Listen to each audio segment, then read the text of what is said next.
Tanong ni Anika. Hindi muna nak. Matapos kaming kumain gaya na nakagawian, magpapaunahan silang makapunta sa sala at manonood na. Pagkatapos ko ring makapag-ayos sa kusina, pupunta ako ng kwarto para kunin ang laptop ko dahil gagawa ako ng lesson plan. Aaralin ang ituturo ko bukas. Mama, nagugutom po ako. Nakangusong sambit ni Anaya habang nakahawak sa kanyang tiyan. Mahina naman akong natawa at saka tinigil munang ginagawa para gawan siya na makakain. Wait, gagawa muna si Mama, okay? Tumango naman siya. Anika, nagugutom ka rin ba? Baling ko kay Anika na busy-busy sa pagdodrawing. Opo. Gutom po ako. Pinag-isipan pa talaga ha? Okay, wait nyo na si Mama. Gagawa muna ako ng pagkain ninyo. Sabi ko bago magtungo ng kusina. Matapos akong magpalaman ng sliced bread, nagtimpla din ako ng juice nung dalawa. At pagkatapos dinala ko na sa sala. Here is your food na. Nilapag ko na sa table yung juice at plate na may lamang tinapay. How about you, Mama? Hindi ka po nagugutom? Tanong ni Anika. Later na lang ako. May tatapusin pa ako eh. O siya, enjoy your food. Tinap kong ulo nila bago bumalik sa ginagawa ko. Hinilot kong bato ko at pagkatapos kong aralin yung lesson ko para bukas. Grabe, halos isa't kalahating oras yata akong babad sa laptop ko eh. Niligpit ko muna yung gamit ko bago puntahan ng kambal sa sala. Napangiti ako na makita silang tulog na tulog sa sofa. Bubuhatan ko na sana si Anika na mapansin ko ang drawing niya. Dahan-dahan ko tong kinuha at saka mapait ng ngumiti. Pasensya kayo kung hindi ko muna ipapakilala ang papa niyo sa inyo. Mahinang sambit ko sa kambal. Magiging selfish muna ang mama. Nilapag kong drawing at unang binuhat si Anaya pupunta sa kwarto. Nang maibaba ko siya, sinunod ko si Anika. Naakbang bubuhatin ko siya, nagulat ako nang bigla siya nagsalita at mas nagulat ako sa sinabi niya. Papa, let's play na po. Pati ba naman sa panaginip? Umiling na lang ako at dahan-dahan ang binuhat si Anika papunta ng kwarto. Hinilikan ko muna sila sa noo bago lumabas ng kwarto. Ano nang balita? Bungad ka agad ni Lara. Si Anika, napapadala siyang napapanaginipan ni Eros. Oh no, alam niya ang mukha ni Eros? No, malabo raw yung mukha niya. Sagot ko. Girl, baka oras na para malaman na ng kambal kung sinong papa nila. Marahas naman akong umiling. Ayoko. Hanggat kaya ko silang itago, itatago ko sila. Sabi ko. Caitlin, paalala lang ha. Huwag mong hihintay na sa iba pa malaman ng kambal ang totoo. Dahil kapag nangyari yon, ikaw ang kawawa. Natahimik naman ako sa sinabi niya. Bahala na. Hahanap na lang ako ng magandang tiyempo para sabihin sa kambal. Usal ko. Okay, sige. If you need help, just call me, okay? Nandito lang ako palagi para sa inyo ng kambal. Nagpasalamat na lang ako sa kanya bago patay ng linya. Kinabukasan, maaga akong inihatid ng kambal sa karinderya ni Mama. Ang aga niyo namang pumunta rito. Magbubukas pa lang ako eh. Sambit ni Mama. Yun na nga pong dahilan eh. Tutulungan po namin kayo magbukas. Sabi ko. Kumain na ba kayo? Tanong ni Mama na matapos kaming mag-ayos ng mga upuan. Opo Ma. Bago po kami pumunta rito, kumain na kami. Sagot ko naman. Nagstay pa ako ng ilang saglit bago magpaalam na aalis na. Behave ulit kayo Mama Lola, okay? May pasalubong ulit ng Mama sa inyo mamaya. Nagyehay naman sila at tinalikan ako sa pisngi. Nagbayad na ako kay Manong driver nang maibaba niya ako sa tapat ng school. At nang makapasok ako ay agad din akong binati ni Kuyang Guard kaya naman binati ko rin siya pabalik. Good morning ma'am. May good news ako for you. Masiglang salubong sa akin ni Amory. Good morning ma'am, ano yun? Tanong ko. Half day daw tayo today dahil may pupunta niyo ibang teachers kasama ni ma'am principal. Sagot niya. Saan naman? Tanong ko. Naghibit balikat naman siya. Hindi ko knows eh. Sagot niya. Isa lang magiging klase ko ngayong araw dahil half day nga raw kami ngayon. Sa grade 8 ako ngayon kaya't kinuha ko ng ilang gamit ko. Naglakad na papunta sa room ng Hyacinth. Bring out your quiz notebook and answer this activity. Mabilis naman nilang sinagutan yung binigay kong activity. At matapos ang 5 minuto, isa-isa na silang nagsilipatan sa akin para magpasa ng kanilang quiz notebooks. Kasabay din ay ang pagtunog ng bell. Goodbye grade 8, grab your recess na. Paalam ko sa kanila. Timo, pakisunod na lang sa akin tong mga quiz notebook ninyo, okay? Thank you, sabi ko bago lumabas ng room.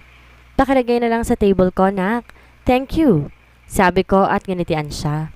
Kasabay kong pumunta ng Cafeteria Amor at Dina upang bumili ng pagkain. Ma'am, pwede ba kaming dumaan sa bahay ninyo? Gusto ko rin makita yung kambal eh. Maya-maya isambit ni Dina. Pwede naman ma'am, pero susunduin muna natin sa karinderya ni mama. Sagot ko naman. Okay lang ma'am, tugon niya.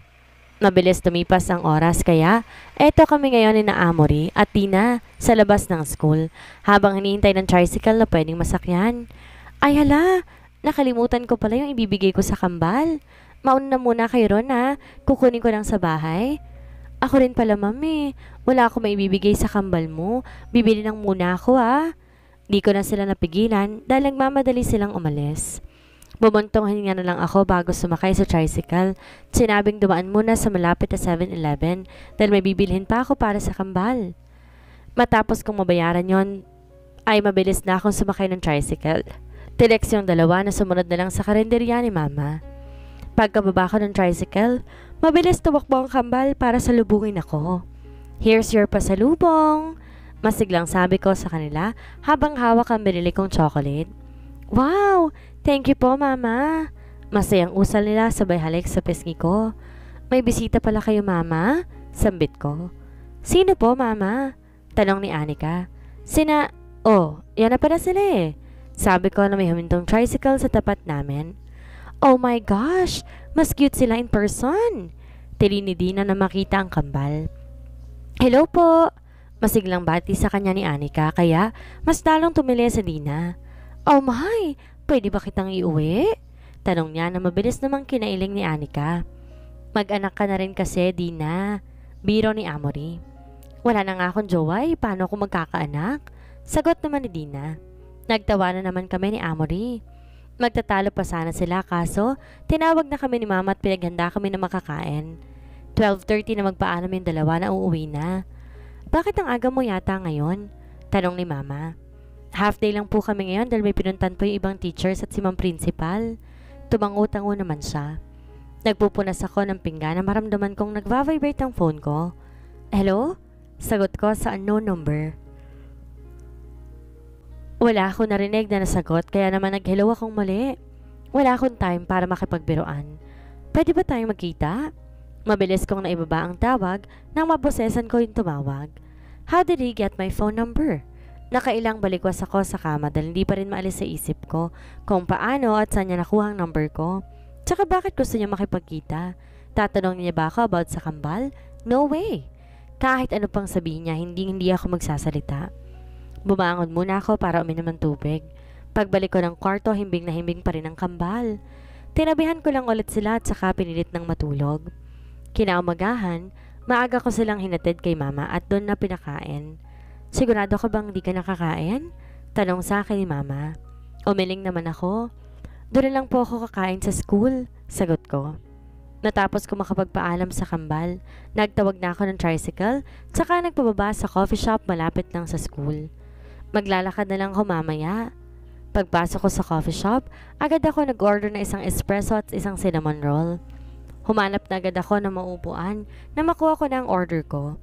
Tahimik lang akong kumakain na may isang figuran na lalaki na umupo sa bakanting upuan sa harapan ko. Di ko na lang siya pinansin, baka kasi nakikiupo lang. I did not expect na makikita kita dito. Muntik ko pang maibuga yung iniinom ko na magsalita siya. Dahan-dahan kong ibinaba ang tasa, tsaka tiningnan siya. Mabilis kong iniwas ang tingin ko na magtamang paningin namin. Ang bilis ng tibok ng puso ko. Can I ask? Tanong niya. Naparunok ako. What? Yung dalawang batang kasama mo sa mall, anak ko ba sila? Di agad ako nakapagsalita. Answer me, Elena. I took a deep breath before answering. Hindi. That's impossible, Elena. Sarkastik ko siyang tumawa. Nalimutan mo na ba yung sinabi mo sa akin dati? Hindi ba't gusto mong ipalaglag yung dinadala ko dati? I am so sorry, twins, but I have to do this. You mean, I cut him off? Pinalaglag ko. At yung kambal na kasama ko sa mall, anak ko sila sa ibang lalaki. Sagot ko, I don't believe you. Umiiling na sambit niya. Hindi kita pinipilit paniwalaan ako. Inayos kong gamit ko at saka iniwan na siya doon. Paglabas ng coffee shop, agad kong denial ang number ni mama. Napatawag ka. Gusto mo bang tawagin ko ang kambal? Ma, kayo po ang gusto ko makausap. Pigil ko. Ano bang pag-uusapan? Sa inyo po muna pansamantala ang kambal? Bakit nak? May problema ba? Wala po. Kayo na pong bahala magsabi sa kanila. Sabi ko at binaba ng tawag. Mamayang alauna pang klase ko kaya buong umaga ako nasa faculty, nag-check ng quiz notebooks. Matapos ay inayos ko muna lahat ng notebook at nilagay sa isang tabi bago buksan ang laptop ko. Hay! Puputi agad ang buhok ko dahil sa mga batang yon, Diyos ko! Reklamo ni Amory nang makapasok sa faculty. Ano bang problema mo? Natatawang tanong ko.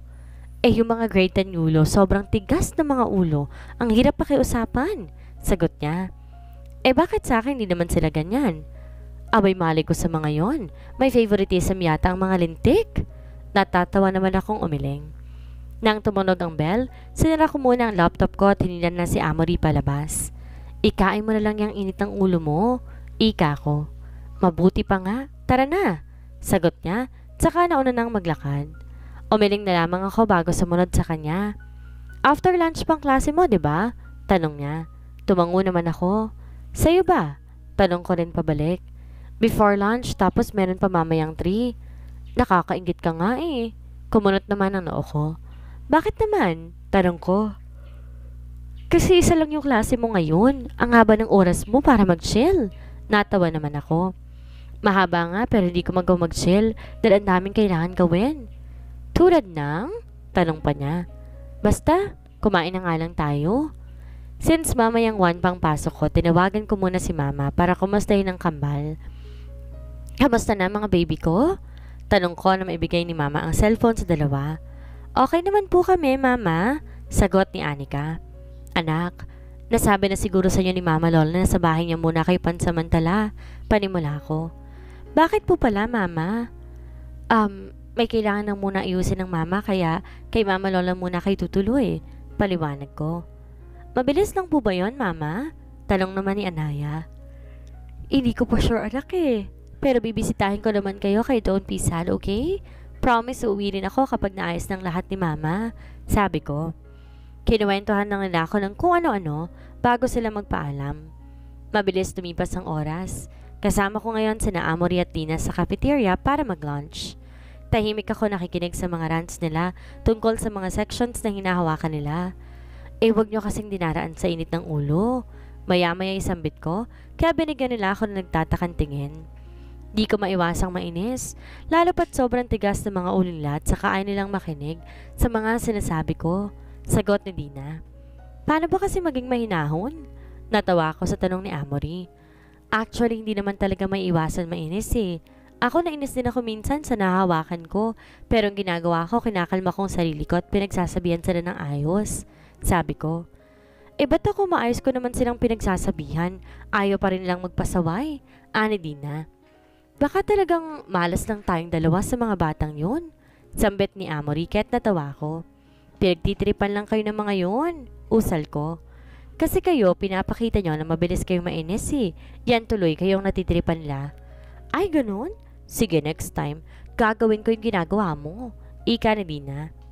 Okay, class. What is your love opinion? Naagtaas naman ang kamay si George. Yes? Love is a serious mental disease. Sagot nito.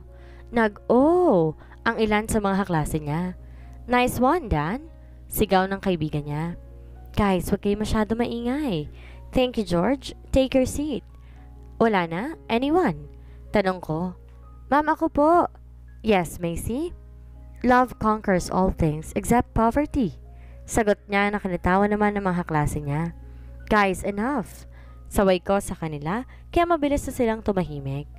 Open your book on page 36. Pakibasa ang una. Nagsitaasan sila ng kamay. Yes, Jam?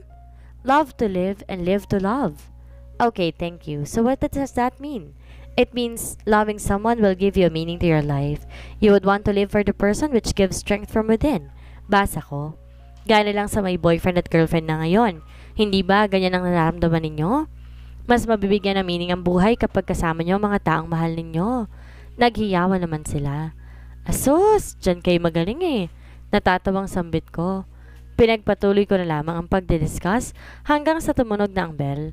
At ilang oras din uwian na kaya naman inayos ko munang gamit ko bago magpaalam kina Amory.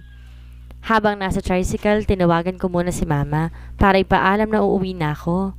Nag-aayos na rin kami para makauwi na. Sigurado ka bang di ka nadaraan dito? Hindi na ho, Ma. Bukas na lang po, agahan ko na lang pumunta dyan. Sagot ko. O siya, ibababa ko ng telepono dahil magagayak pa kami sa pag-uwi. Sige po, ikis mo na lang ako sa kambal. Sabi ko at tuluyan ng pinatay ang tawag. Maraming salamat po. Ani ko na makapagbayad ako kay manong driver. Hahakbang na sana ako na may maramdaman akong may nakatayo sa likuran ko. What are you doing here? Gulat na tanong ko kay Eros. Nasaan ang kambal? Iyan agad ang tinanong niya. Nasa papa nila, bakit? Utal na sagot ko. Pwede ba umalis ka na rito at saka ilang ulit ko bang sasabihin na hindi mo anak ang kambal? You cannot fool me, Elena. Hindi ako naniniwalang hindi ko anak ang kambal. Hahanap ako ng paraan para mapatunayan na sa akin nga sila nang galing. At kapag nangyaring yon, babawiin ko kayo sa kinakasama mo ngayon. Mahabang salaysay niya bago ko tinalikuran. What the heck?